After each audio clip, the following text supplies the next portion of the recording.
the most realistic online racing sim ever made. This is iRacing.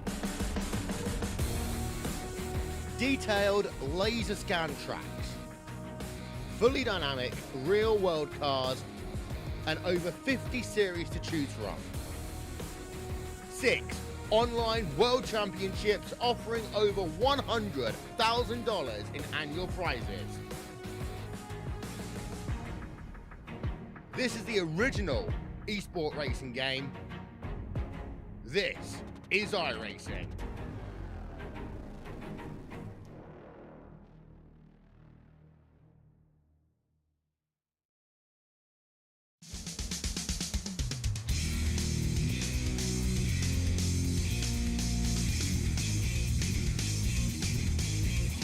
Well, hello, ladies and gentlemen, and welcome to the Turn 3 Racing Network, as tonight we are here at Talladega as we bring you the Crosby Family 183 and the OP Racing Grand National Series. Thank you very much for joining me here tonight.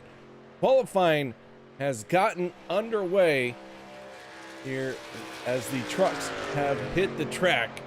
My name is KR Stolvis. I am your host for tonight, and in the booth with me is a very special guest, winner of the OP Premier Series Season 9 champion, is none other than Mr. Logan Helton. How you doing, Logan?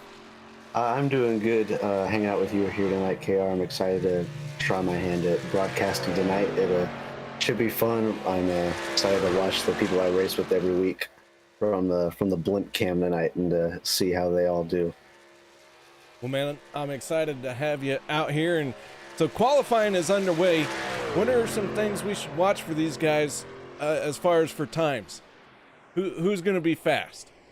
Well, I believe people that are going to be fast, people like Peter DeBorgia, he's gotten 3 poles this season, I think, in the Premier Series. And from what I can see here, he's got 2 already this season. So I'm expecting him to be quick. As long as Sebastian and Gabe, they're always quick out here. And hopefully my team, Alliance Motorsports, can put up some times to be up there with them as well. But yeah, there's a lot of people to be competitive in qualifying, and just those names I listed are just some of the few. Well, we are watching Richard Kuhn in the 47 as he is hugging that yellow line and coming down the backstretch. Any advantage in actually the high side or the low side in qualifying? Well, in qualifying, I like to I'll start in the middle and head down to the yellow lines and wrap that yellow line around the corner. And it depends on how you do it. Sometimes extending the corner out and riding up to the middle lane after is efficient. It holds your momentum so you don't cut it off. But sometimes if you cut it down low, whatever you did in the middle of the corner, it's better off. So it all just depends on your driving style and how you like the truck to feel. Well, right now, Josh Milam has the pole position at 56.16. Richard Kuhn going across the line. With that being said, we're going to jump to the national anthem, and we'll be back with tonight's starting lineup here in the Crosby Family 183. We take you down onto the track for our opening ceremonies. Ladies and gentlemen, please rise. Please remove your hats.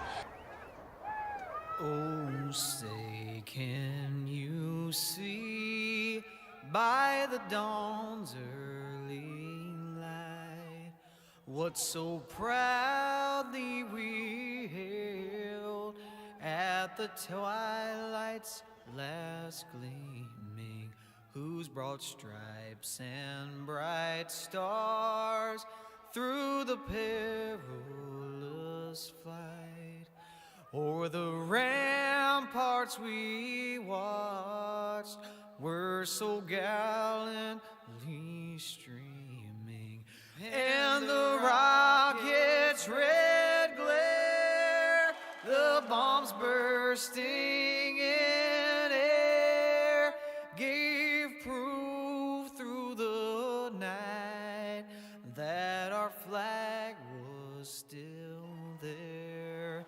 Oh, say does that star-spangled banner yet wave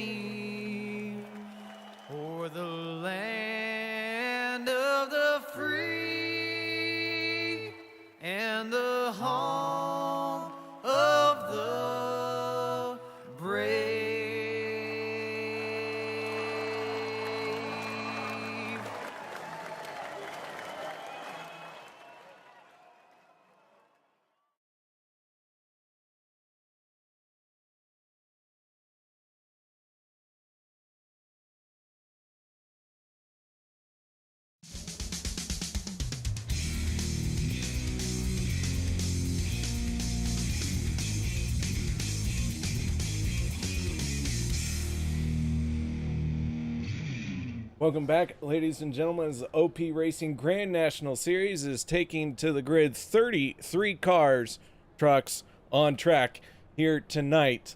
Let's get right into our starting lineup for this one. On the inside of row number 1 with a time of 56.160 is none other than the 7 of Josh Milam. To his outside, the 27 of Sean Stevens. Row number 2 going to be the 14 of Vicente Guerrero and the 95 of Jim Mayer. Row 3, Eric Laurie in the 071 and Zach Workman in the 19. Row number 4 will be Jeff Crosby Jr. and the 38 of Dude Conrad. Row 5, the 40 of Peter DeBorgia and the 510 of Richard Sanchez. Les Levy and Mark Mann going to make up row number 6. Row 7, the 15 of Jeff Crosby Sr. and Dave Hunt in the 53. Row number 8 will be the 00 of Rob Connors and the 77 of David Booth.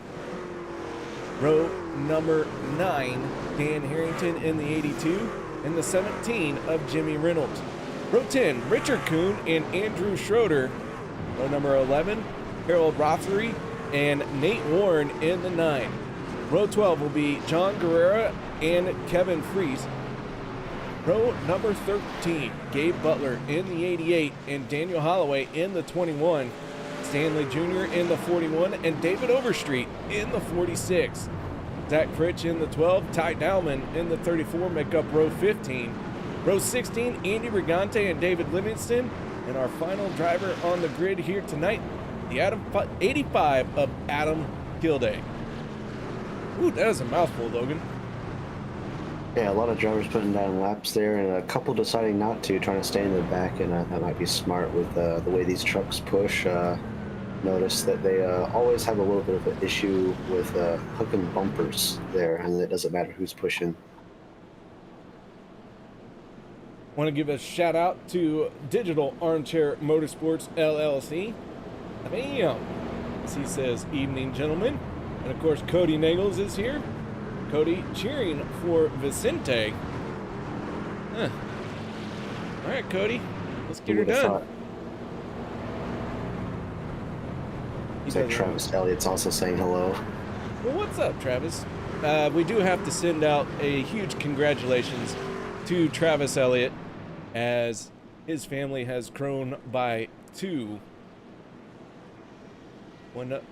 One birthing, 2 babies. How about that? Giving twins to this world. Nice job, Travis. All right, so the Chevy Silverado pulls down on the pit road. And Logan, Josh Milam on the front row with that long wait. When's the best time to take off in this? Well, per the OP rules, it's this green flag, which is now, but for races where you don't have to listen to that rule, I like early in the box. All right, well, green flag is out. Josh Milam on the inside. Already a couple cars slicing down in the inside lane. The 33 of Crosby goes up to the high side. The 27, a little bit of a wiggle as Jim Mayer in the 95 tries to stay with him as they head down the backstretch. Yeah, so you can see that 14 car make a move the outside, getting a push from 27. You can already see the wiggles that this pushing causes, or kills that momentum of the outside line whenever they try and let off that throttle and let their competitors regain control of the vehicle. Opening lap, and Peter DeBorgia already making it 3 wide up on the outside lane. He didn't waste any time getting up there to that 3rd lane and gained quite a few spots as he has the 8 working with him of Dude Conrad, but Conrad and him falling back just a little bit. Looks like the 14 might get just clear, not enough actually, but that 3rd lane's got help coming with the 9 and the 25 up there, and I'm looking forward to see how that 3rd line works. They should get close to clear on the backstretch, and looking reassuring with that 9 and 25 coming up there to help them out. Miss Mara chiming in. How you doing, Mara? Classic OP fan, Miss Mara. Mark Mann falling back just a few spots from where he qualified, but things are getting a little hectic already, so losing a few spots in this situation doesn't mean you're slow, as he slices down to the inside right in front of the 00 of Rob Connors. Yeah, Mark likes running that low side. He likes to be in a little safe space, and it pays off a lot too. He's already got a couple wins in Premier Series this year, and it normally pays off very well for him. As they make their way 3 wide down the backstretch, Gabe Butler has the fastest lap of the race at a 51.23. I believe we're going to see that time get just a little bit faster before it's all said and done. But everyone that time by turned their fastest lap of the race, so I would say that these trucks are almost up to full speed. Yes, the truck's almost up to full speed, and I'm surprised that middle lane hasn't gotten cleared yet. They're the pusher for the 14 getting side drafted by that third lane, and that's really what you want to do as a third lane. You want to try and pinch down as much as you can and side draft that middle lane back so you can get clear on the backstretch yourself. But so far I haven't seen any lines clear down, so they're trying to push but keep their engines cool at the same time. As they work 3 wide down the backstretch, let's go ahead and take a moment and look at tonight's race info for the Crosby Family 183. This is the 11th race here in the season. There are 6 races left, counting this one in the regular season. We have had 9 winners out of 10 races, and that's important because the top 16 go into the playoffs as long as they meet the minimum race requirements. Top 16 with a race win and or in points. So get those wins, because it looks like getting in on points is getting fewer and fewer. We will have one stage at the halfway mark. That is the completion of lap 35, and the trucks have one fast repair available tonight. Yeah, those stage points are so important. Those stage points can make a 19th place finish, get you the same amount of points as winning sometimes. So if you win both stages, that's 20 points right there. But here in the Truck Series for OP on Wednesday nights, there's only one stage. So if I'm not mistaken, is that still 10 points or is that 20 points? A stage is 10 points. Okay, so even with the one stage, it'll be 10 points. So even then, those 10 points are so important. But I'm excited to see how racy some people get for that stage. As still, we have not had anyone get clear of the lane below them. It's been very tight, and trying to keep the engines cool still. We're talking about stages, so let's look at who has won some stages here in this season. Peter DeBorgia leading everyone with 3, and everyone else has one stage. Quite a few people have won the stages here in this season. Go ahead and take a look at our point standings as they come into tonight's race. Crosby Jr., the only driver with 2 wins. Everyone else 1 win. John Stevens in the 27 leads all the drivers who have not gotten a win. And so with that being said, if it were to end right now, that is how your standings would look for the playoffs. But we're getting close to that time, and Logan, desperation kind of gonna start setting in before too long. Yeah, for drivers like Seabass hasn't started much, so I guess we'll look at David Hunt here. Like for drivers like David Hunt, 54 points behind the cut line. It's either he's got to change something, he's got to get up front, and it looks like he's doing a good job here, putting himself in position for pit stops. But stage wins, like I was talking about, and race wins are what's going to get them into the playoffs. And I like to get that stuff taken care of at the beginning of the season. But for drivers that are unlucky, get wrecked a lot, this is a scary time of the season for them, just to try and get those points back. We go on board with the 510 of Richard Sanchez. He is right smack dab in the middle of this battle here. I don't know about you, Logan, but I get a little claustrophobic when we're 3 wide and I'm in the middle lane.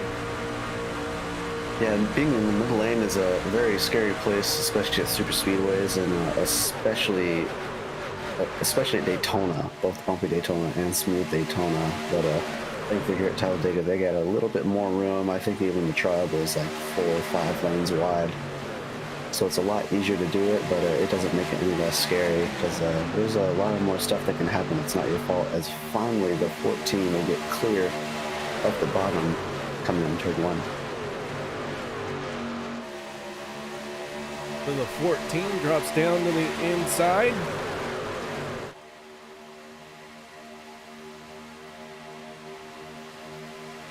And yeah.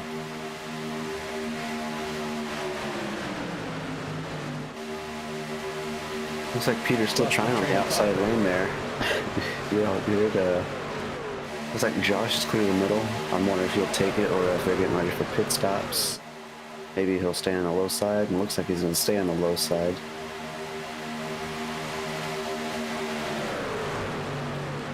I'm just looking for anything interesting happening. Everyone's seeming to mind their business.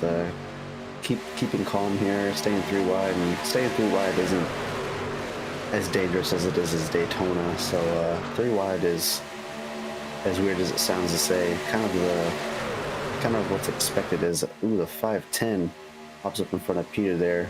They should have a big run now that Peter has a cool engine. He should be able to push pretty hard. New fast lap going to John Guerrero in the 59. It's a 51.23, so he was like a thousandth of a second faster than Gabe Butler, but either way, he still right now has credit for the fastest lap. No bonus points for the fastest lap. I don't know if you should get a bonus point for a fastest lap, but I'd like to see it every once in a while. Man, they were right next to each other there coming in line. Looks like the 510 got that lap led by 1/100th of a second.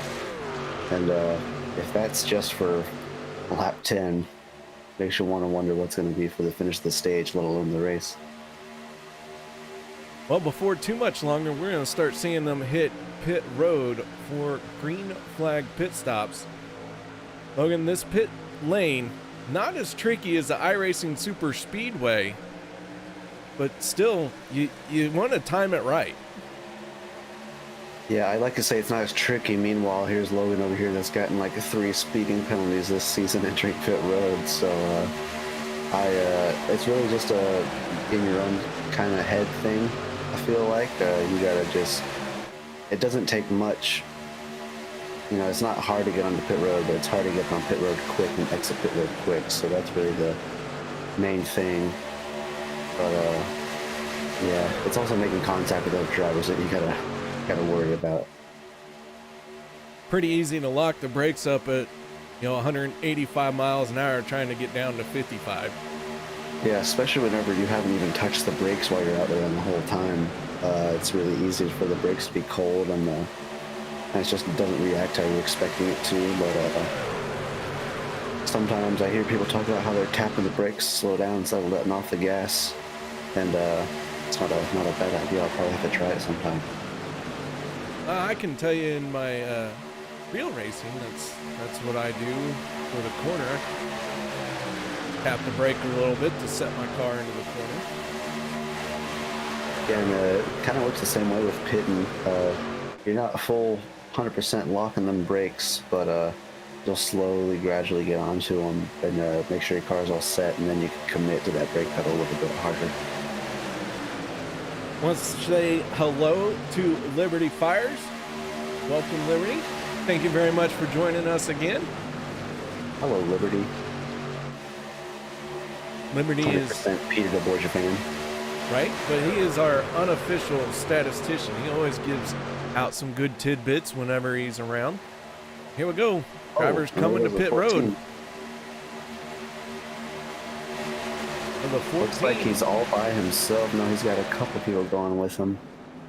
Yep, Vicente, Guerrero, Rothery, Livingston, and Kilday all hit pit road. So a small group, but they should be able to. stick together pretty easy. Yeah, if they can get together, they should be able to cut some time out of this main pack, and they'll be able to keep up front. And the number one thing with pitting early is not necessarily just because you can be the first. Since you're already out of pits, no one can catch your draft, and as the other people come out of the pits, you catch their draft, and it makes you even faster. So that's the main benefit to pitting early, is now everybody will be coming in here following their footsteps. Ooh, and we have contact with the 510 from David Booth.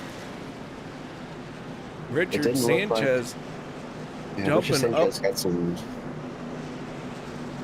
Yeah, Sanchez hits. You said David Booth in the 77. Looks like they both got a little bit of damage. Richard Sanchez got some hood damage there. You can see the engine from the camera. So we'll see if he gets that fixed with a fast repair, or if he just rides with it for now. He's just going to ride with it. Les Levy all by himself. He is the only driver who has not come down pit road. So the whole field came down into the pits in just 2 laps. And I only saw 1 incident, so that's pretty good. So here comes the 62 of Les Levy to round out our first round of green flag pit stops. Keep in mind the drivers will have to make it to the completion of lap 35, so that's about 20 laps away. And I don't know. So can they make it from here, you think? They well, to me it looks like they pit on 15 for a reason. If they had enough to where they could go to 19, 18 maybe, they probably would have, because that would make it a 1 stop at that point. But since they pit early, they either ran it out. So they, in my opinion, as Jim almost gets turned in the front by Daniel Holloway, he's able to save it. That was a great save there at the start-finish line. But yeah, as I was saying, I think they're gonna have to pit one more time here. It might just be a splash and go, but they're gonna have to pit one time. Duke Conrad on the pit road. I believe this one is an unscheduled pit stop. Not sure what is going on with him. He has pulled it back on the pit lane. And he is in his pit box for an extended period of time. We'll see if he gets back out there or if he's serving a penalty. Josh Milam hops out behind Jim there to get a run, and then he gets a push from the 21, and 7 car gets clear. 7 truck, I should say. And they're also keeping it calm up front. They're definitely getting in position to prepare for his next pits. And honestly, in the next 5 laps, I could see him coming in again with that pit and early strategy.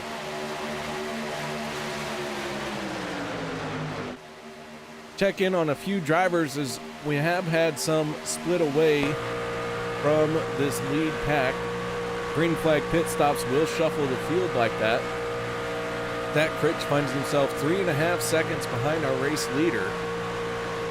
So he is working with this group as they are single file here to try and catch up. You got 3 trucks in this group, and then behind them is a larger group that is trying to hustle along as well. This one being led by Livingston.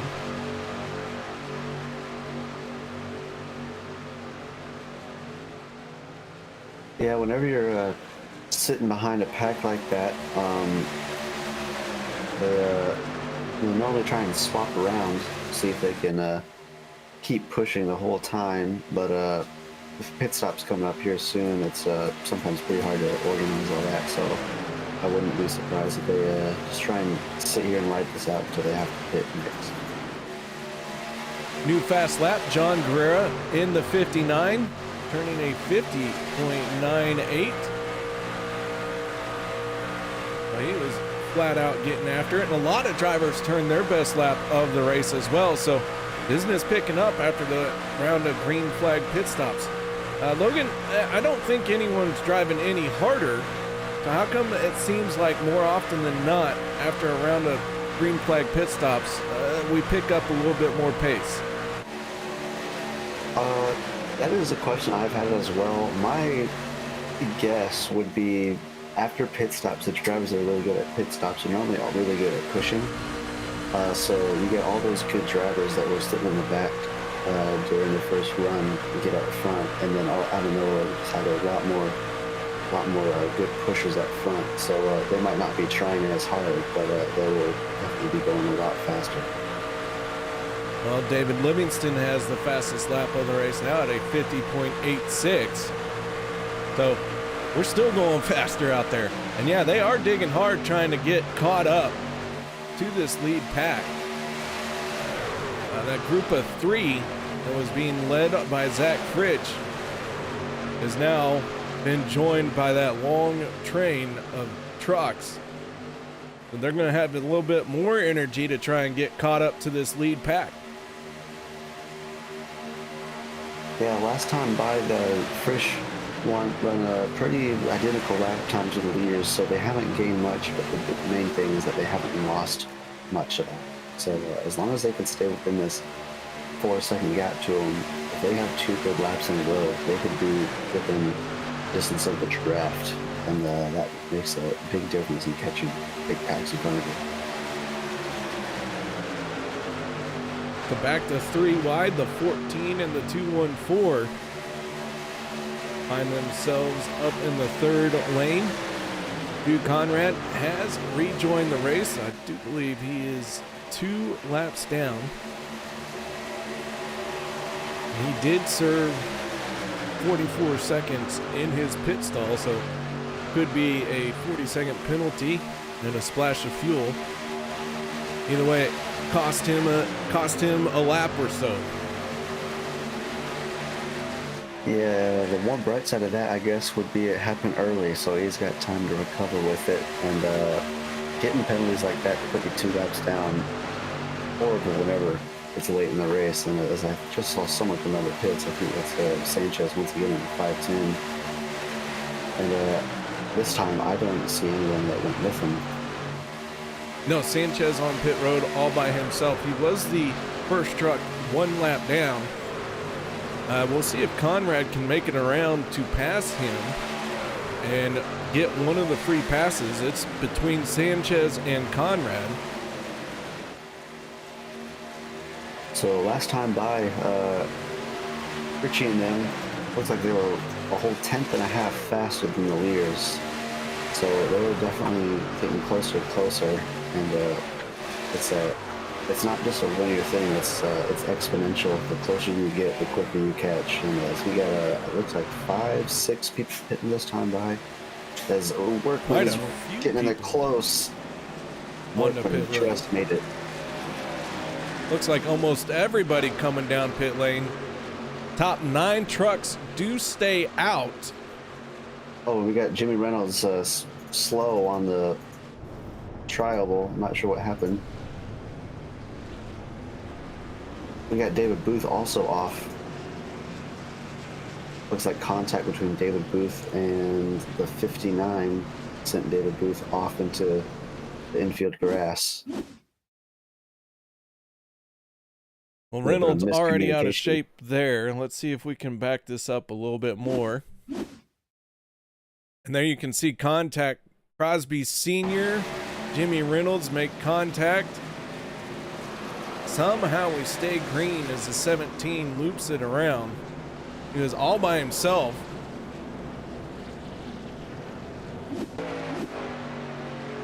So green up flag stays out. While all of that was going down, Vicente Guerrero has the race lead in the 14, but he has not made a pit stop just yet.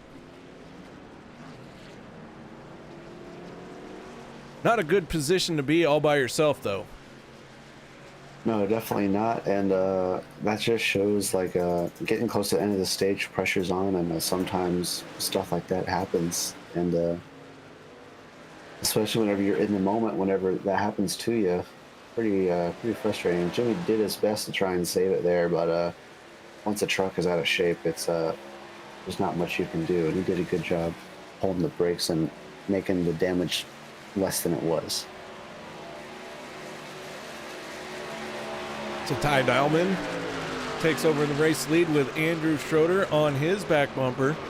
And now these are the final two drivers who have not made their final pit stop for this stage. Josh Milam in the 7 leads the drivers who have made their pit stops. And suddenly this pack is a lot smaller than it was whenever it entered the pits.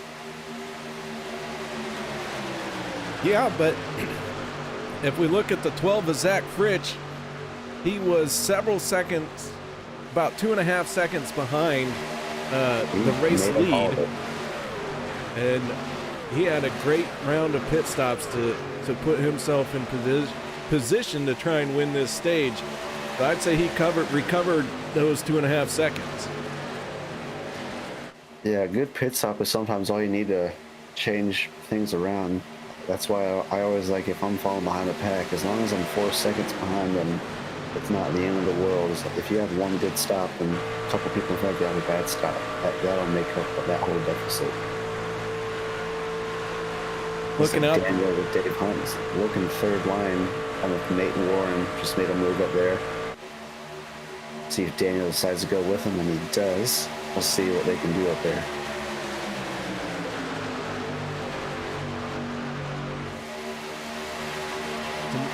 Ty Dowman and Andrew Schroeder still have not made their pit stop. They are giving up a ton of time, and they do have about 24 seconds to play with. And they have really kind of turned some slow laps. Maybe they're trying to stretch their fuel here. That's what I thought they were doing, but I don't think pitting on 14 there's any way they can get there. So this might be a play to either get lucky with a caution, perhaps, or maybe they're just trying to stay out and stay away from the caution. Well, the downside to the caution coming out, unless you're using it to try and stretch it to the end of the stage, if you do have to pit and everyone else is pitted and that stage is only a few laps away, nobody's going to come down pit road, really.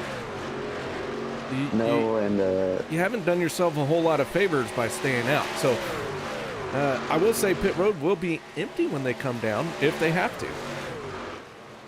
Yeah, I mean, at least the caution's coming out no matter what on 35. So if they pit you and they lose the draft, it's no big deal. But maybe they can make it within 5 laps of the stage, and they're hoping. Well, I just got the call from Ty here. He's saying he's going to pit this time, so it's definitely not that. So it might have just been to try and stay out of the trouble area, perhaps. All right, well, there you have it. Ty Dowman getting ready to head down pit lane. One truck is out of the race. That is the 59 of John Guerrera. He has gone behind the wall. Jimmy Reynolds has rejoined the battle after spending 2.5 minutes working on his truck. Like 3 laps down. He's going to come to pit with these guys. Yep, coming back down pit road. The Schroeder and Dowman hit pit lane. And that will cycle the lead around to the 40 of Peter DeBorgia. And the 33 is close to his bumper. Peter went up just a little bit out of that corner. Oh, and the 33 is pushing really hard. He's getting them both sideways. Yeah, he's still sideways. And now 2 cars in the middle lane are going to get clear. Mixmaster PJ doing all he can to hold on to it. Dave Hunt decides not to drop, and it almost results in contact.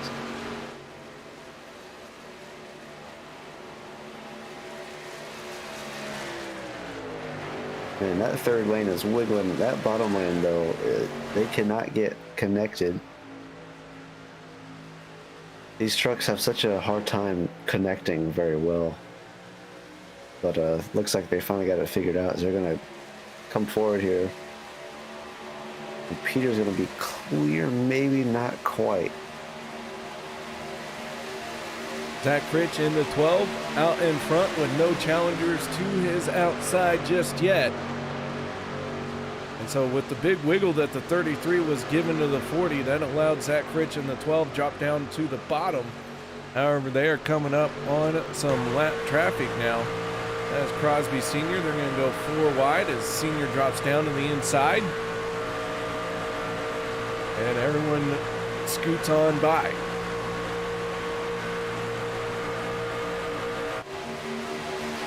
Looks like this time Battle will have 5 laps to go in the stage.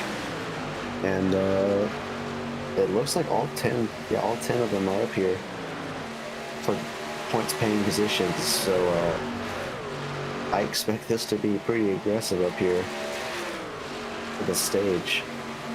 Yeah, your top 10 are all right there. 11th place, that is the 95 of Jim and Mayer. the 53 comes up into the 7, and it's caused a huge wreck. Looks like the only one that made it through unscathed was the 12. So Zach Fritsch is going to get away with a stage win, because I do believe that is going to be the stage. I'm not 100% sure, but let's back this up and let's see if we can figure out what happened.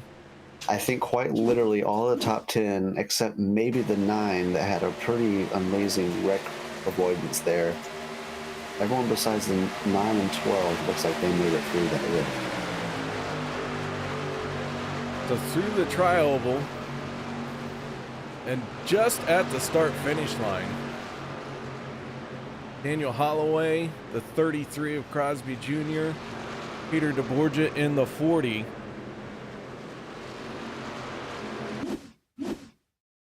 Let's go off the nose of the 21. And they're working their way through the tri-oval. That was a bit of a weird wreck there. It looks like the 53 just Drifted up just a little bit, just, it seems. It just drifted up. And there's not much that Josh Milam can do there at that moment. Sends them both into the wall, and then once you hit the wall, it sends you back down to the track, so collected. And even if Milam wanted to slow down, he really couldn't, having other trucks pushing on him. Yeah, that was I'd like to see what the 9 car saw through that whole wreck. He had to slam on the brakes a couple times there and almost got hit in the door. All right, well, let's go on board with the 9 of Nate Warren in the Valvoline Chevy Silverado. Through the tri-oval, contact with the 53 and the 7, and the 9 squeezes through.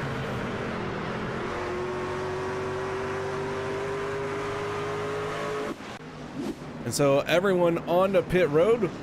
Good sign that that was the end of the stage, and the 12 is Zach Fritsch, the first one to hit the state or the pit lane.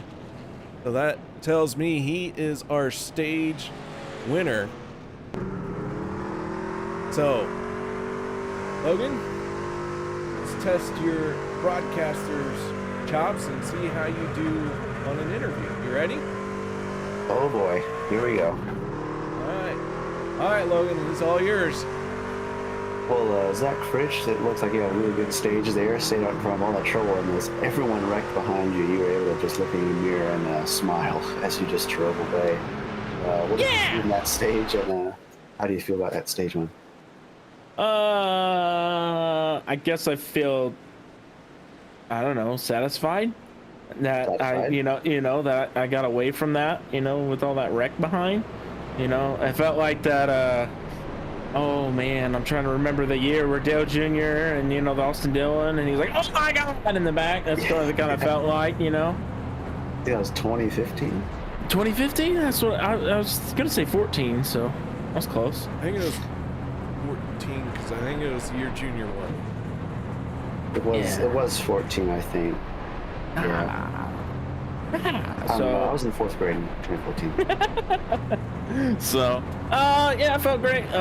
We couldn't qualify because our daughter fell right beside me on the concrete. No. So, yeah, felt bad, and I guess I'll dedicate this stage win to her. Well, I would say satisfied for winning that stage. Watching that in your mirror would be the correct reaction. So, look good out there winning that stage. And is there any anything else you'd like to tell us about this next stage, what the plan is, and how you look forward to the rest of this race? Yeah, I'm gonna hopefully. I don't think we're gonna top off here. I think we're gonna stay with some track position. We're gonna stay up here at the front. Hopefully, stay away from everything, and hopefully come down to the end of it. We still have a truck left to where we could try to go for this win tonight. But yeah, shout out to Peter. They're pushing me all the way to that stage. Shout out to all the Team 3 that I'm in. Too many to name. I ain't going through all the names. Shout out to you two up in the booth. Special shout out to you, Logan. Thanks to you for it was a broadcasted wanted or broadcaster wanted sign that was in the window, and you ended up taking the role for it. So appreciate you hopping on in. No problem. I've enjoyed it so far. That's good. So I appreciate you hopping on, since it was the day of and stuff like that. And yeah, hopefully go get it. Well, good luck in the rest of the race, and any other shout outs other than you gave there? No, that's about it. So yeah, I hope you guys have a fun time up in the booth. Well, thank you. We wish you luck the rest of the race, and tell everyone in your voice chat Logan says hi. Will do. All right, well, there you have it. Zach Fritch, driver of the 12 and our stage winner. Nice job, Logan. Thank you, thank you. All right, lights are out on the Silverado. Zach Fritch on the front row. On the inside, the 33 of Jeff Crosby Jr. On the outside. And keep in mind, that stage win adds 10 more points to Fritch's 49 that he already had. So this season, he'll have 59 bonus points, and if we count the lap led, that'll be 60 bonus points so far this season already.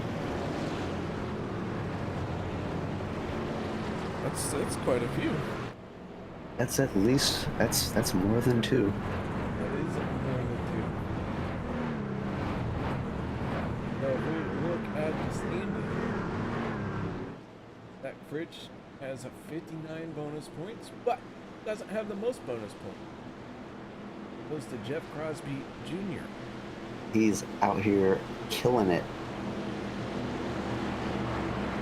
All right, so here we go. Green flag about ready to drop on this field once again.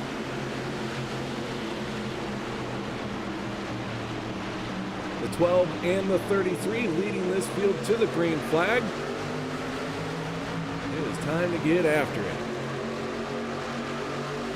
Looks like that bottom lane, for whatever reason, has not a lot of organization. Looks like it caught some people off guard there. But Nate Warren there hops to the bottom. And this is like a whole stage over again. We got that caution just right to where we go green with 36 laps to go. Not quite 35, but just one lap extra than that whole first stage. Yeah, it's going to be interesting to see how they break this one down. I imagine it'll be much the same way as they did in the first stage, but cautions could play into it. Yeah, I'm expecting oh my goodness, what a move by Josh Milam, and then the 214 will hop up in front of him. That's Harold.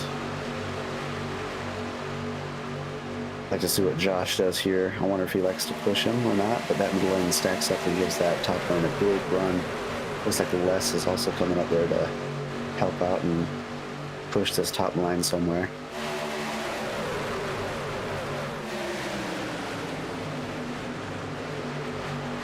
See, whenever the top lane gets like right here, it stalls out of nowhere. It's like the side draft that was supposed to pull that middle lane back, all of a sudden catches up to him, and you lose that momentum.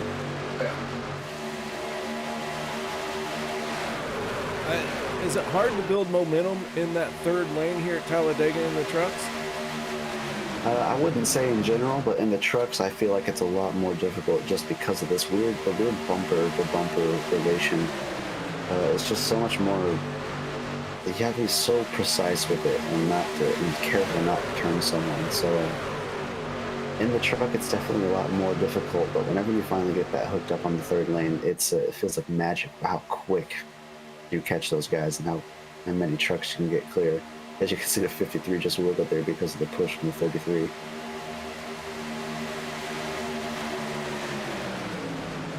Well, the 12, the 53 resumed positions. There's a lot of cars going to be involved in that one.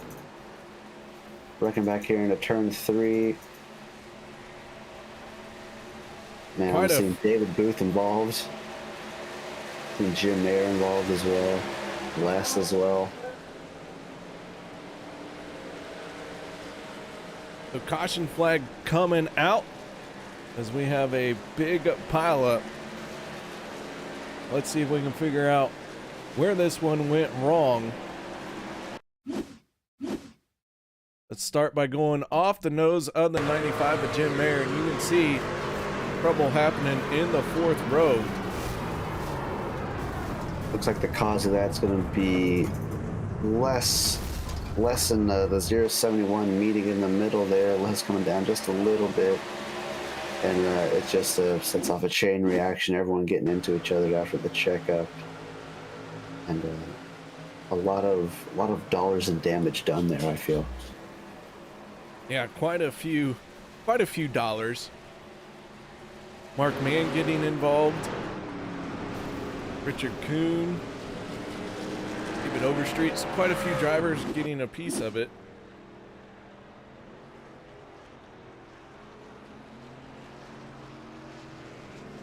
I'll tell you what, look at the 21 car, Daniel Holloway. He got a little bit of damage from that, but he made it a lot better than it would have been. Looks like pretty medium amount of damage. It's still noticeable, but it's a lot better than having to use a fast repair for this wreck. All right, so Andrew Schroeder in the 48, who was caught up in that. He is rolling. Gabe Butler going to come off of pit road with the race lead.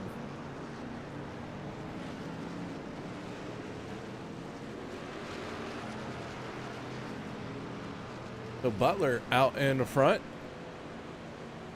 Dan Harrington coming out second. Zach Fritsch third. Nate Warren and Dave Hunt round out your top 5.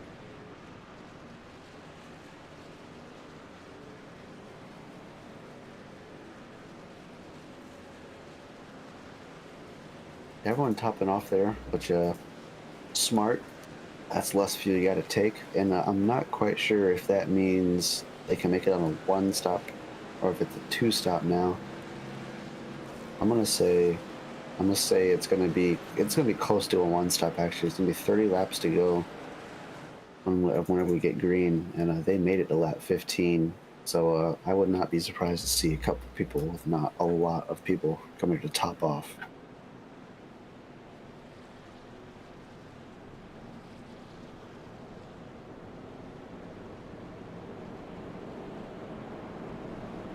All right, so what is this, our second caution for an incident? I believe this is the second caution for an incident. First one also happened in the stage, so yeah, not too bad of a race so far. Yeah, definitely. I mean, for 40 laps and there'll only be 2 cautions, that is not bad at all.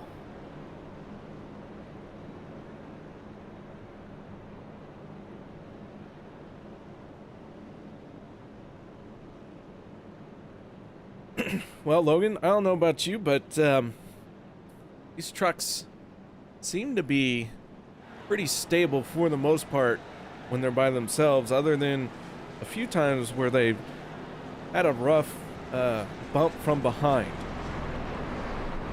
Yeah, and even if you do your best to give a good bump, sometimes it's just the truck doesn't like it.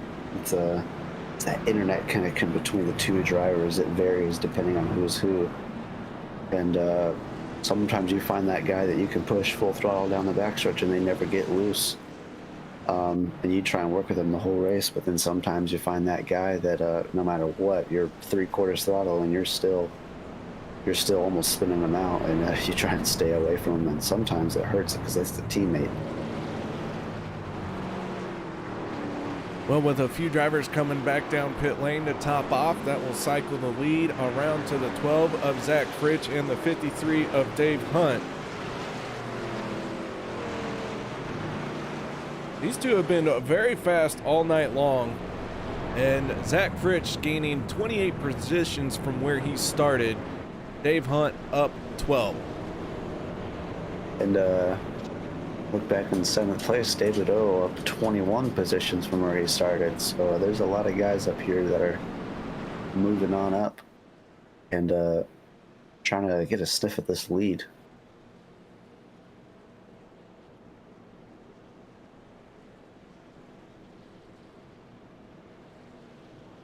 The lights are out on the Silvery Rado. The 12 and the 53 on the front row, then the 7 and the 214. That's Josh Milam in the 7 and Harold Rothery in the 214 for row number 2. Richard Kuhn in the 47 Skittles. Then to the outside, the 25 of Kevin Fries. Logan, quite a few trucks down on the inside lane. Is it going to stay that way for long? Well, I really don't know. The reason they pitted in the first place to be stuck on the bottom here is because of the fuel game. So I'm going to predict this to be a not too active restart here, or not too active run here. I feel like there's a lot of people going to be staying on the bottom, but you never know as we enter the blue insurance logo restart zone here, as Zach Fritsch will get us started side by side with Dave Hunt. We already got a couple of checkups in the pack.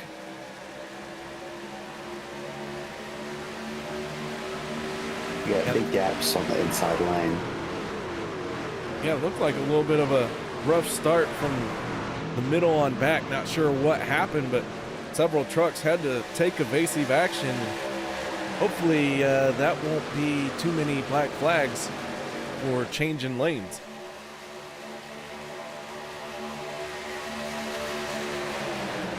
Yeah, normally for scenarios like that, race control's pretty lenient. They know that there's a big checkup and you're avoiding a wreck, so if you change lanes, they'll be nice about it and then include your black flags.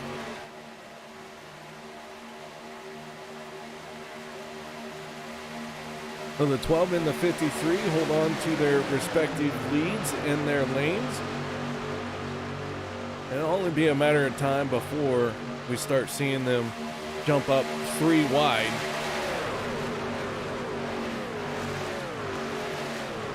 So Zach Fritsch, looks like a 48 is going to make that first move. Yeah, Schroeder, who was caught up in that caution, trying to make up for some lost ground. First one up in the 3rd lane, but no serious takers, and he's all by himself up there, and looks like he's going to slot in behind the 15.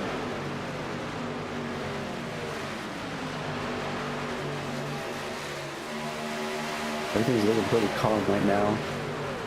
That second pack is still going to try and catch up here.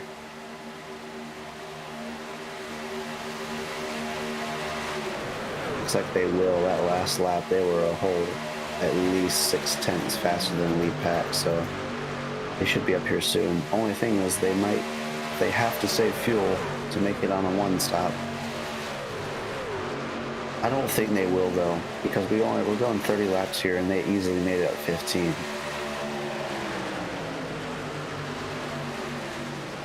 They easily made it 15 in that first run.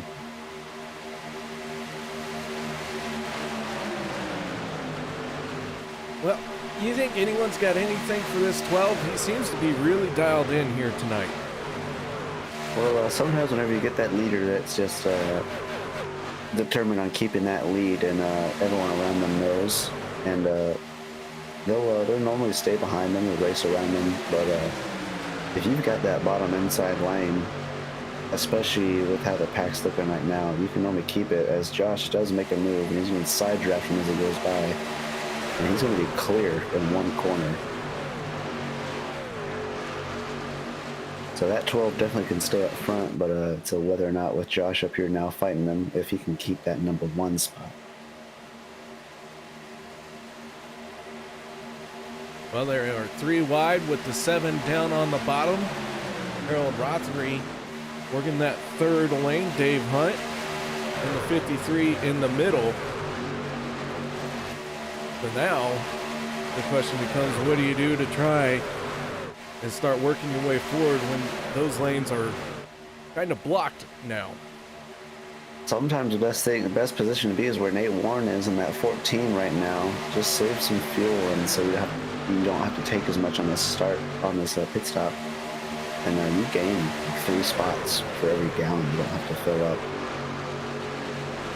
But man, that top lane was pinching there. They're kind of falling apart now. It's going to be too wide, but they were pinching pretty hard there just a couple minutes ago. The 214 falling back a little bit. We do have a new fast lap. That is the 21 of Daniel Holloway turning a 50.71. So Holloway they're rolling. Yeah, they got Jim. He's pushing Jim right now, and they're catching that draft and also making passes here. They were part of that second pack that fell back after the miscommunication on that restart. So they've caught up now. So they're probably going to be content in staying here, but maybe they'll try for more. We'll have to see. Check in on David Livingston, who finds himself 9.5 seconds behind the race leader and falling behind. This group not really as formed up as they'd like to be and losing some time to that lead pack.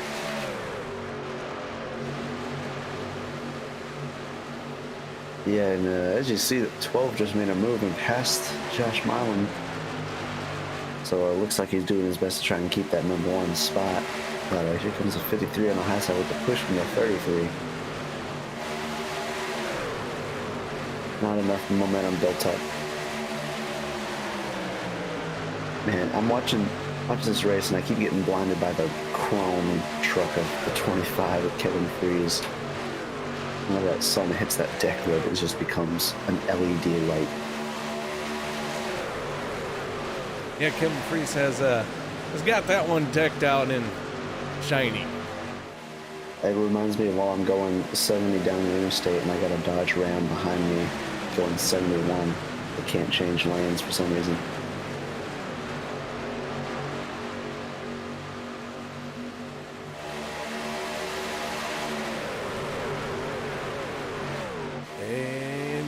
Pit stops, maybe? No, looks like they just dropped down on the inside as they're trying to clear out. Yeah, if they're gonna pit, I feel like it's gonna be any time after 55, 54, 55.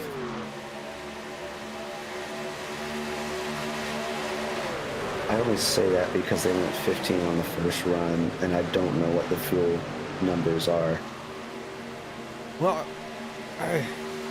we kind of have a unique situation that caution came out kind of quickly after the stage started. We have 23 laps to go. They were last on pit road 10 laps ago. We estimate 15 laps of fuel for them. So maybe lap 53 at the most, which is about 5 laps away, and you start getting real close to that fuel window being open for the final pit stop. That is true, but then there's also some people that topped off there, and we went green on 40. So they might be able to stretch it a little bit further than 53, but for the people that have been up front this whole time, like Fitch, they might have a little bit more difficult time.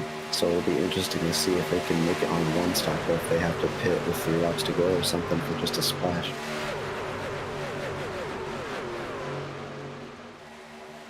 Oh, we have cars pitting already, so these guys are going to be trying to two-stop. David O and Dave Hunt are both pitting right now. Wow, I am surprised. All right, so with that happening, let's do a quick rundown while we still have some time before it all changes again.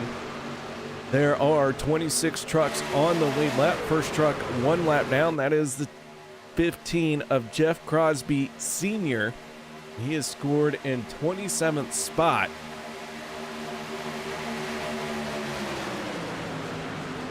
There are 3 trucks out of the race. I'll get it right by the time this race is over. Richard Sanchez, Jimmy Reynolds, and John Guerrero are out of the race. Zach Workman is all by himself in the 19, running wounded, I would say, and very slow. Although the truck doesn't look too wounded. He is 2 laps off the pace, 2 or 3 laps off the pace. Another truck by himself. Kevin Freeze hard into the outside wall of the front, and we have a caution during pit stop time. And we got more cars involved after Kevin spins down to the track. And the 25, big black smoke. Now we just hadn't. I hate to say it, I hate to be that guy, but I feel like that may have been some net code.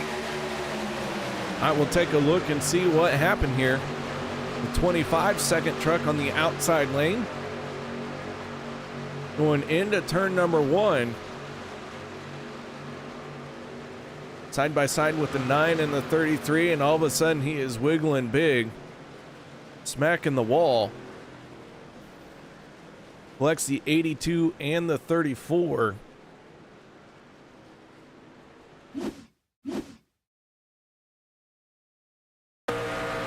On board with Nate Warren in the 9. Warren gonna drop down to the inside here. Kevin Freese in the 25 just to his outside.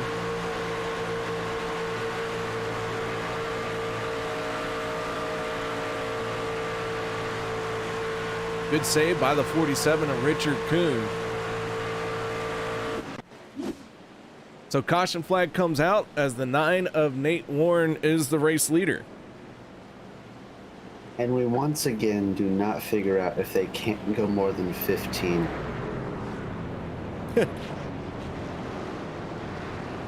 You're not wrong. Mark Mann had a close call there as well. He was staying in the middle of the track, hoping the 25 was going to stay up on the wall, and then he shoots back down out of nowhere after that final hit with the wall, and Mark was able to avoid it, so it's good avoidance by Mark there.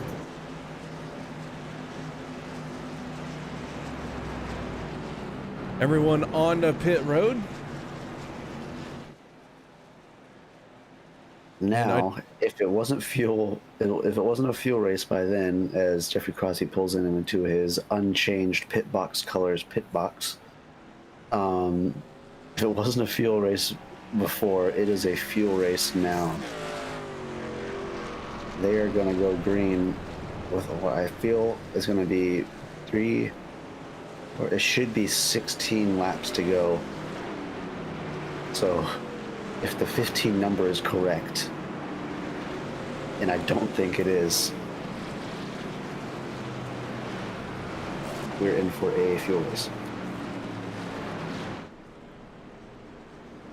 Jeff Crosby Sr. getting the free pass.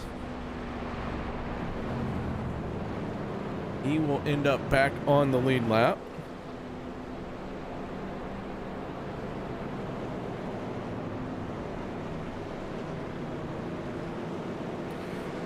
It's got to feel good to get back on the lead lap.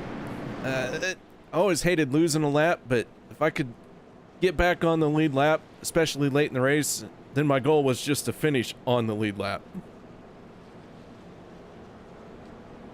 Yeah, being on the lead lap is definitely where you want to be, at least at the end of the race, and being there with 15, 16 laps to go is definitely reassuring. But now we're getting into the time of the race where wrecks happen the most and most condensed. So it'll be interesting to see what happens here.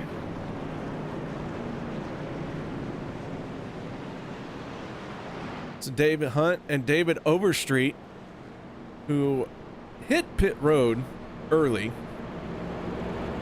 now have full advantage of that caution because they are out in front. They are out in front, but the only thing is that even if they can go more than 15 laps, I don't think they have enough to make it to the end. Yeah, they would have to go 20 laps total. Crosby's coming in to top off. So, you know, our points leader that has 2 wins, I trust Crosby to know what he's doing. And if he's already coming in, topping off here to get as much fuel as possible, I'm a little worried for the guys out here, let alone David O and Dave Hunt. It's going to be a pretty big stretch for sure for them to make it. But then again, if they stay out up in the lead this whole time and they stay out of the wrecks and we get like 2 or 3 cautions here, not that I want to see that, but if we do get those 2 or 3 cautions, that gives them enough time to save fuel and stay up front. So it's one of the many ways you can rob some track position from your fellow drivers.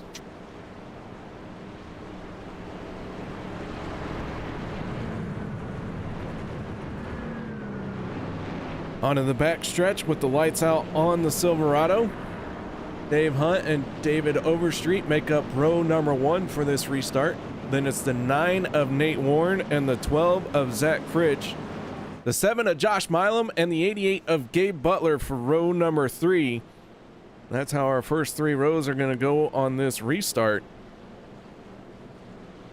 Still anyone's race to win. And we're going to take the green flag with 16 laps to go. Just on the outside of being able to make it. For sure, if we go into like a green-white checkered situation or extra innings, overtime, laps, all that good stuff, you probably don't have enough fuel, especially for a second one. Yeah, seeing a lot of cautions is all great until you get to the point of the race where they add more laps to what you planned on. I know from experience, sadly, in Road to Pro, we had a moment like that where I thought I wasn't going to be able to make it on fuel after leading the whole race. So thankfully, we were able to get our green-white checkered over with. But it's not a good sign whenever you start to add more laps to what you planned on.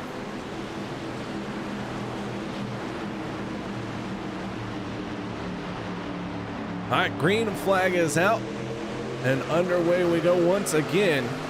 16 laps to go in this one, and the field trying to get up to speed quickly and efficiently. Looks like the outside lane is a little bit more organized. They got a bigger run, and David O is clear of the bottom. He's going to take it, but now that opens it up to our stage 1 winner, Zach Frisch. He's being pushed by the 88. So they're going to fly up to the front here. I think Gabe is also going to get clear here, and they do, and they're both going to drop down.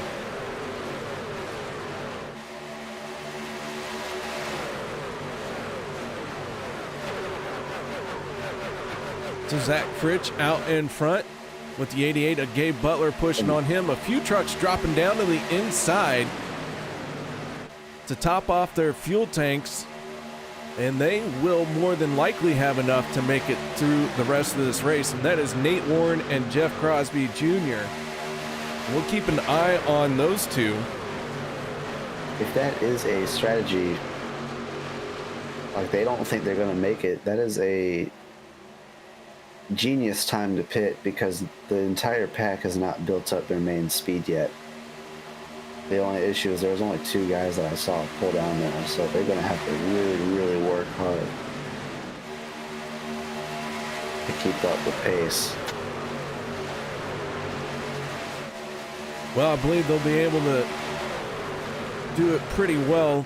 They got on the pit road and off pit road. Well, I say that. Jeff Crosby Jr. and Nate Warren both go a lap down as they spent 30 seconds in their pit stalls. Oof. Yeah, normally you want to spend 30 seconds in total from pit entry to pit exit.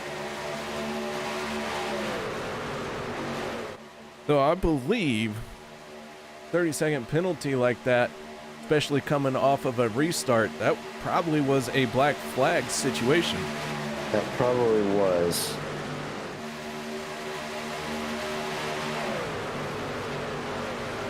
Keep in mind, we got our caution as they entered pits, and we got a lot of more people coming in, so they must be pretty confident that they cannot make it on fuel.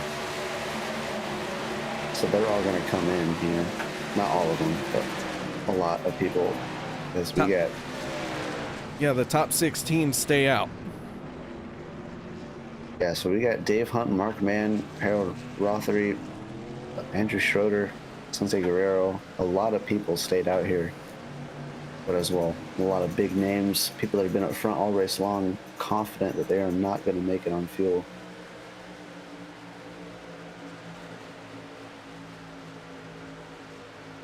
So the 53 of Dave Hunt, who's trying to stretch his fuel tank as far as he can. He is out in front, and he is going to peel off for pit road this time. That gives the race lead to Harold Rothery and Vicente Guerrero. Zach Workman stayed out with them, along with Ty Dowman, David Livingston, and Richard Kuhn. Workman not on the lead lap. Oh, he's quickly running out of time to try and make that happen.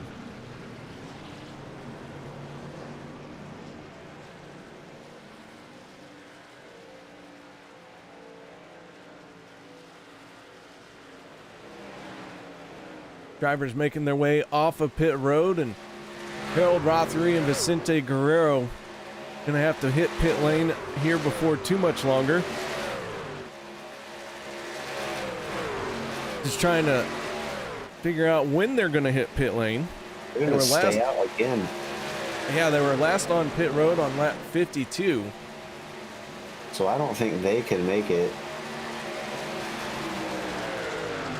I mean, it is close. You'd have to be saving fuel. Yeah, you'd have to be saving fuel and not be out in front so that you could drag the throttle a little bit. Vicente Guerrero, I feel, is in the best spot. He pitted one, he topped off, and he is not pushing him at all. He is probably sitting there 3/4 throttle, saving fuel right now. And now that Workman and all these other guys have caught up, it's going to be a faster pack in general, just because there's more bodies there in one area. And they're not pitting, so now that they've stayed 3 laps out, slow, not pushing, if they want any chance to finish good here, they have got to commit to this. And the best thing for them right here might be this 33 or 9 pack coming past them on the outside, because they're going to get leading this pack, and they're going to pull this pack around faster while they get to save. That is, if they don't wreck. Oh my goodness, 33 almost gets into the 214 there. That was close. So Nate Warren and Jeff Crosby Jr. get back on the lead lap. They will need a caution to catch up to the pack. This right here is not doing them a whole lot of good, except for if the caution does come out, they don't have to use a free pass or anything like that. But I mean, you gotta dig. You can't just lay back. Yeah, the second that caution comes out, they're gonna have to full throttle it the whole time. They're gonna have to come all the way around and hope people pit, and they can make up spots like that. But thankfully, if they stay out in front here, it's not going to be one of those EOL lucky dogs. Well, I'm not really sure they took any fuel on their black flag penalty situation, so they still might have to pit. So the only reason why I think it was a 30 seconds in the stall was probably filling up with fuel, because then that penalty gets extended time-wise if you have service during the penalty. So normally penalties, I'm not even sure what they got. So I'm thinking maybe it was a 15-second penalty if they didn't do any service. You can tell how slow this Harold Rothery is trying to go. This 2 truck of Nate Warren and Jeff Crosby Jr. quite handily pulling away from the 2-1 Ford. Now he's trying to close back in. Yeah, I personally feel Guerrero and Workman here are two to the end. You got these 2 guys on the outside pushing each other. I'm not sure what for. The 50 truck, David Livington, might also be. Well, the 34 Ty Dowman is going for the race lead on the outside of Harold Rothery. Richard Kuhn also in 3rd place, trying to push him to the race lead. Maybe they think they have enough fuel to make it, and they're going to go ahead and send it. That could be it. I feel it's too early to go, but that's why I'm not in the race right now. I'm just watching. All right, so your race leader is the 214 of Rothery. Nate Warren and Jeff Crosby Jr., last trucks on the lead lap. First truck 1 lap down, that is the 19 of Zach Workman. But he's 2 laps down if I can do my math correctly. But he is the only truck, well, he is the first truck not on the lead lap, and it happens to be 2 laps down.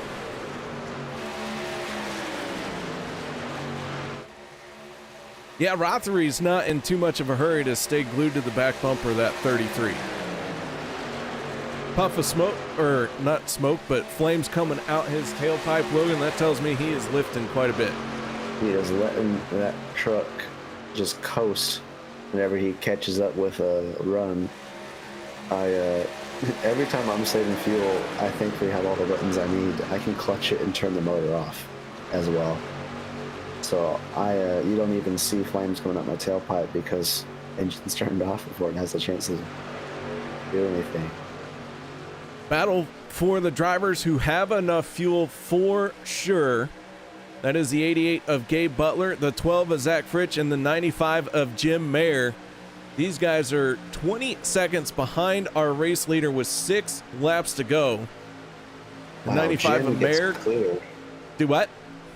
I'm saying Jim gets clear as well as the 53, but the 53 didn't get to take it as Peter is being passed by everyone here.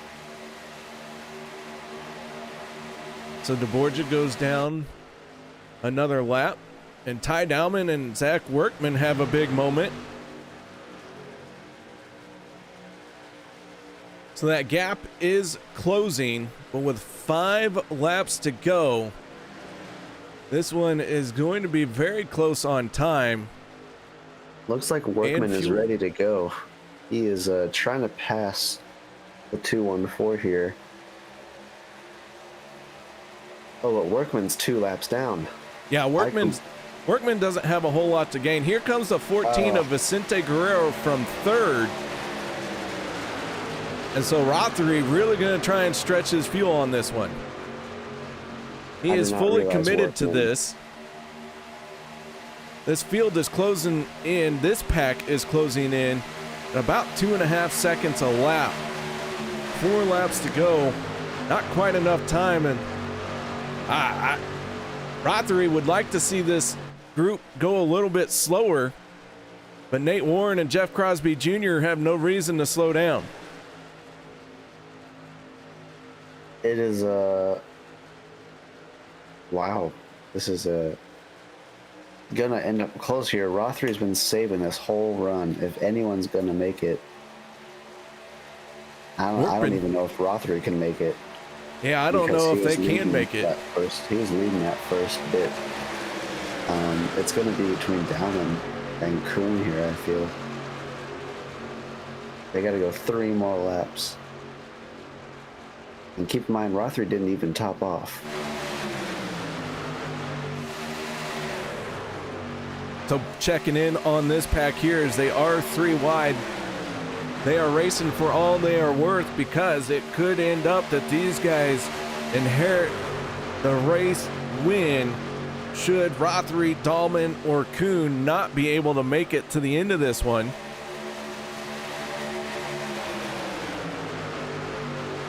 And they're getting close, and Frisch saves it after contact with Jim. They're going to be 4 wide here. Jim Mayer blends back in, and they're going to crash in. Here we come. No yellow. We stay green. Rothery, Dahlman, and Kuhn hit pit road while all of that was happening. Wow, they all pit. And that is going to give the race lead to the 04 Mark Mann, with Sean Stevens charging in the outside line. What a change of events there, all within 1 lap. Our guys that we thought might make it to the end on field pit, and we have an almost near big one.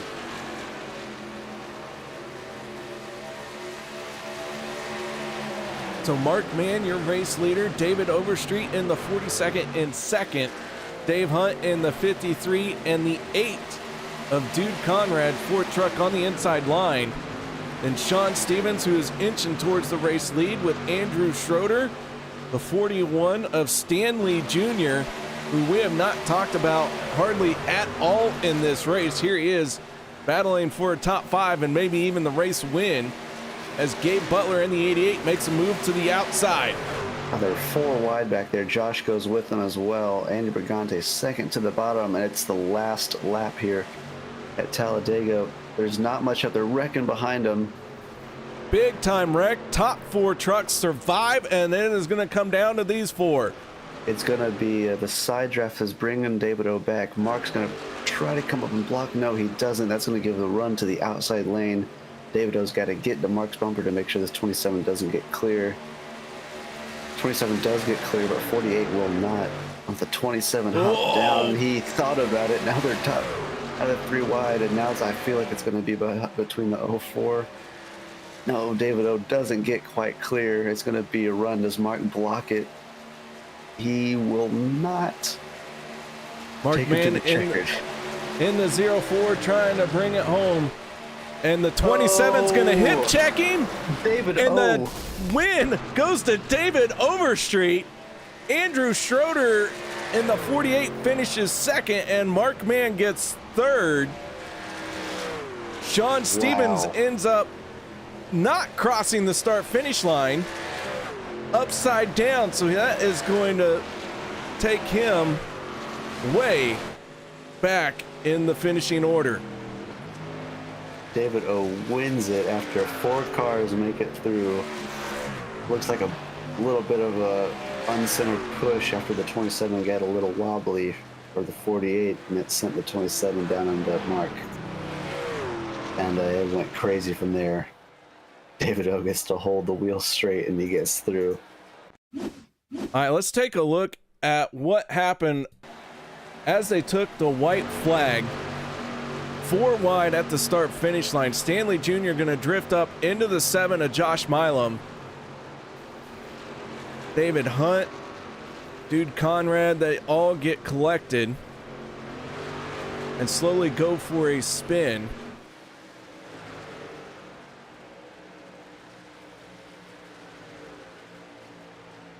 Looks like Stanley just wasn't expecting Josh to have such a huge run, and he was staring at his front windshield and didn't realize that he had 2 cars to the outside of him.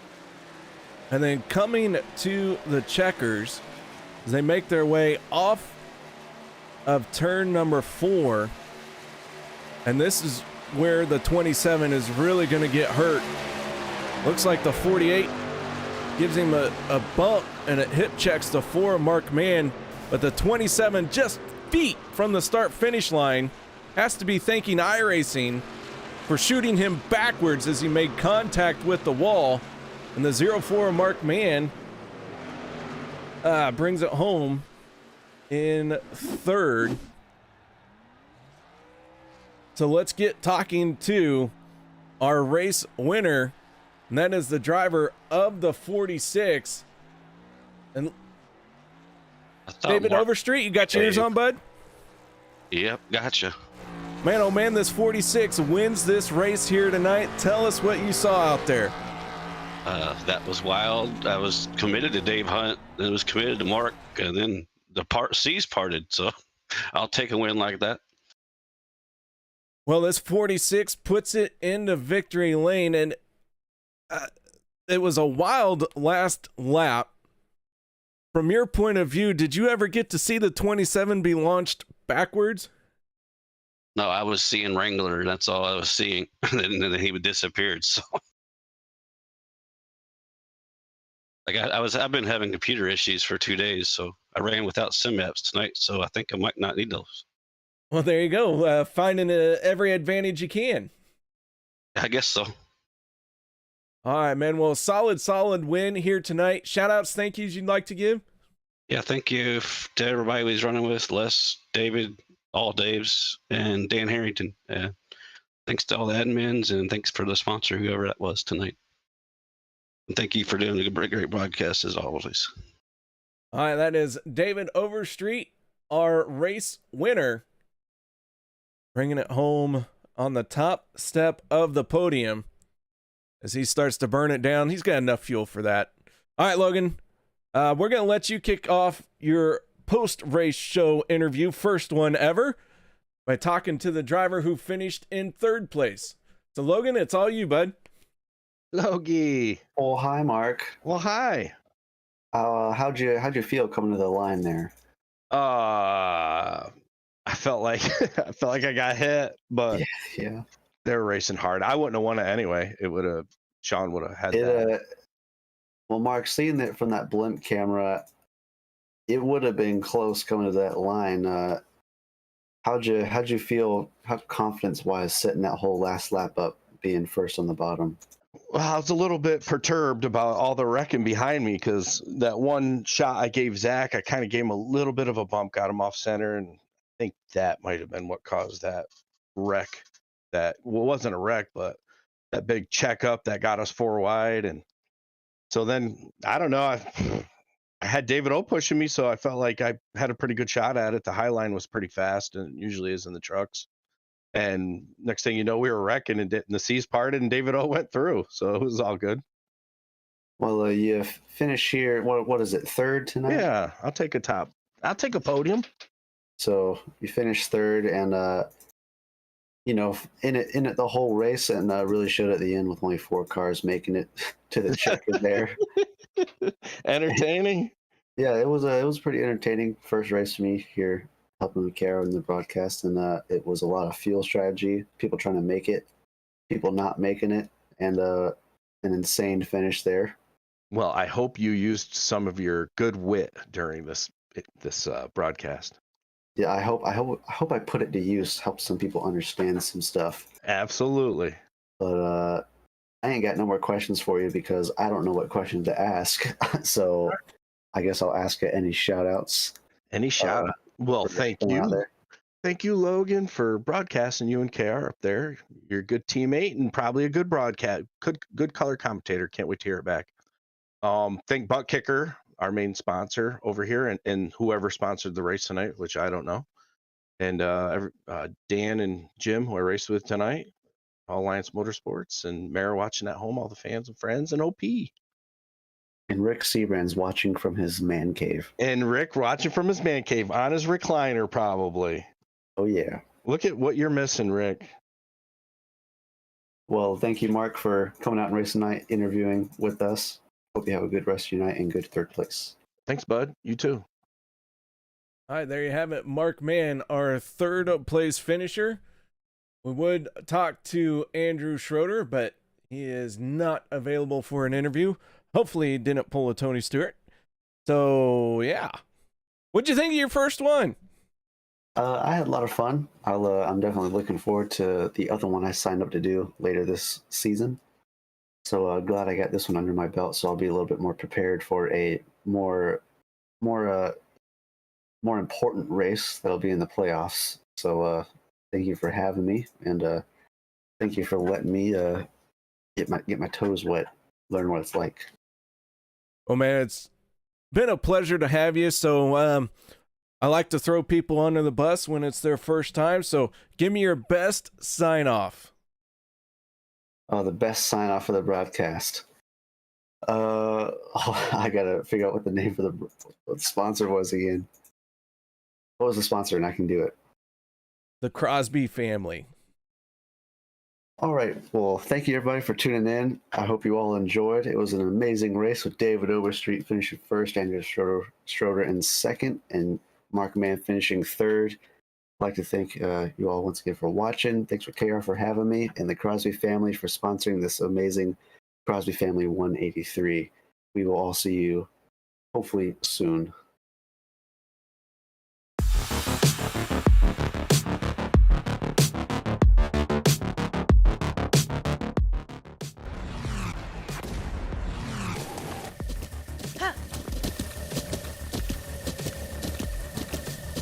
With the Butt Kicker Gamer 2, what you see and what you hear is what you feel.